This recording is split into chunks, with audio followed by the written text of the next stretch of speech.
Bem-vindos a esta análise. Hoje a gente vai mergulhar direto num assunto fascinante e descobrir a dramática série de levantes populares e de pessoas escravizadas no Brasil colonial, mas especificamente lá na Bahia.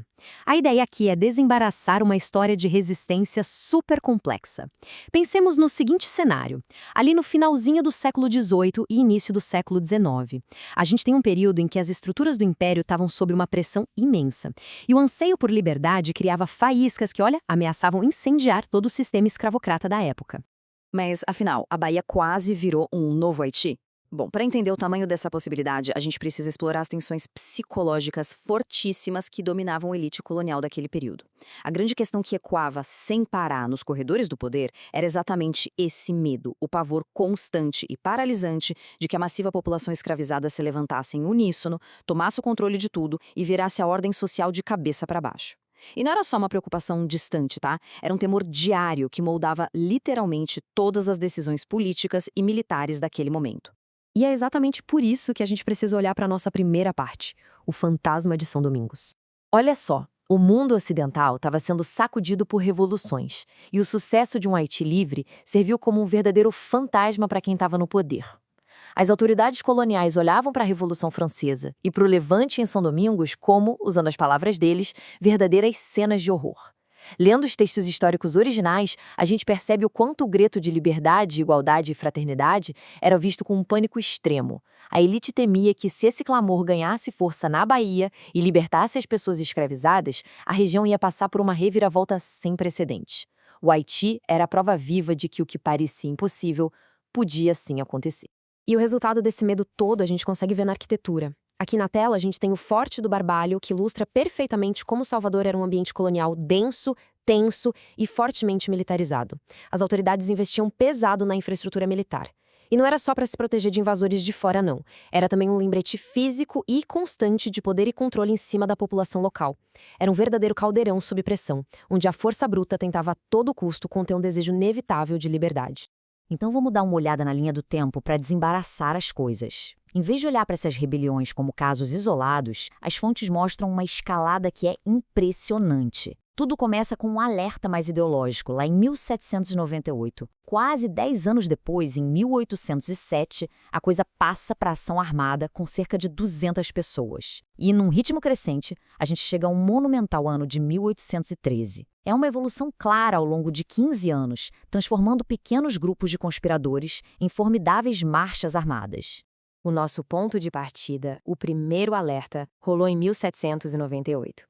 A gente está falando daquele movimento que ficou conhecido como a Conjuração Baiana ou Revolta dos Alfaiates. Fortemente inspirados por aqueles ideais de liberdade, igualdade e fraternidade, os panfletos começaram a pipocar pela cidade. E aqui tem um dado super curioso. Os documentos mostram que os conspiradores que foram descobertos não chegavam nem a 40 indivíduos. A esmagadora maioria era de pessoas pardas, libertos e algumas pessoas escravizadas, descritos nas fontes como gente sem muita influência política formal. Como os planos eram muito extravagantes e o grupo era bem pequeno, o governo conseguiu agir super rápido, sufocando tudo antes do pavio acender de vez. Mas olha, a semente da revolta já estava plantada ali.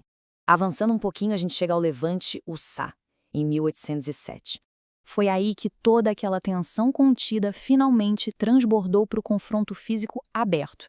No dia 4 de janeiro de 1807, as pessoas escravizadas da nação Uçá decidiram tomar uma atitude drástica. Cerca de 200 guerreiros começaram uma marcha revolucionária, percorrendo a Estrada das Boiadas e batendo de frente com a ordem estabelecida. E, segundo os registros, a resposta do governador da época, o Conde da Ponte, foi letal e imediata. Ele mandou as tropas que atacaram e reprimiram o grupo com muita severidade logo no dia seguinte. O que nos traz direto para o ponto alto de toda essa história, a Grande Marcha de 1813.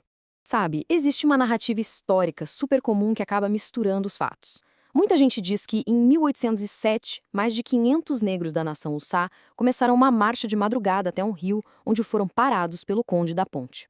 Mas quando a gente vai olhar os documentos originais, fica claro que isso é uma confusão entre duas rebeliões diferentes. Separando as datas, a gente vê o verdadeiro tamanho dessa escalada.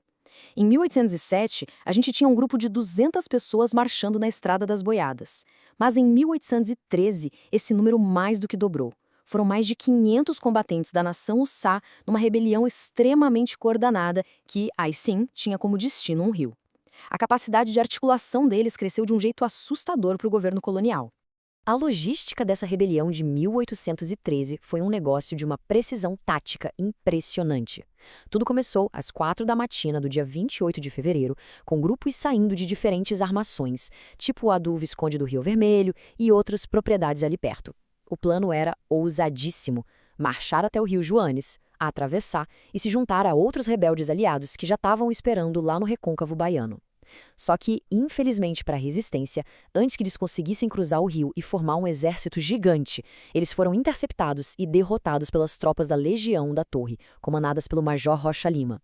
E assim chegamos a esta parte: o fim da rebelião. Aquele combate pesado nas margens do rio Juanes foi o ponto final tático da Grande Marcha. As tropas coloniais lutaram com unhas e dentes para garantir que aquele cerco não fosse rompido, evitando a todo custo o tão temido Novo Haiti. E a retaliação do governo colonial foi absolutamente implacável. Para se ter uma ideia, no dia 18 de novembro daquele mesmo ano de 1813, levantaram um patíbulo na Praça da Piedade, que a gente vê aqui. Os líderes capturados dessa revolta incrível enfrentaram a pena máxima exatamente nesse cenário. Foi um ato público, cruel, totalmente projetado para tentar cimentar o poder da coroa por cima de qualquer sonho de liberdade. Fechando essa nossa análise detalhada, fica aquela reflexão profunda sobre tudo o que a gente acabou de ver.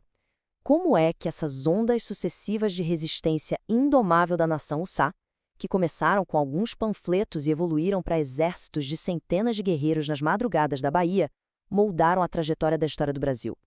O fantasma de um novo Haiti nunca sumiu de verdade. Ele só forçou uma sociedade a encarar de frente a fragilidade do seu próprio sistema. Quais outras histórias incríveis de coragem e organização ainda estão por aí, escondidas nos arquivos antigos, só esperando para vir à tona? É de se pensar, e fica o convite para a gente nunca deixar de questionar a história oficial.